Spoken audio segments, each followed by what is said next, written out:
तुम आगे चलो सचिन, ये मत देखा।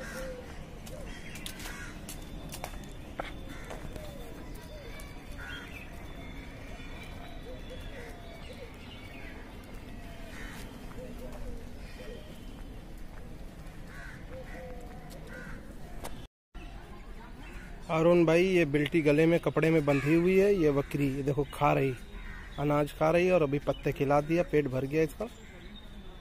ठीक है, देख लेना इसी का बिल्टी बंधी।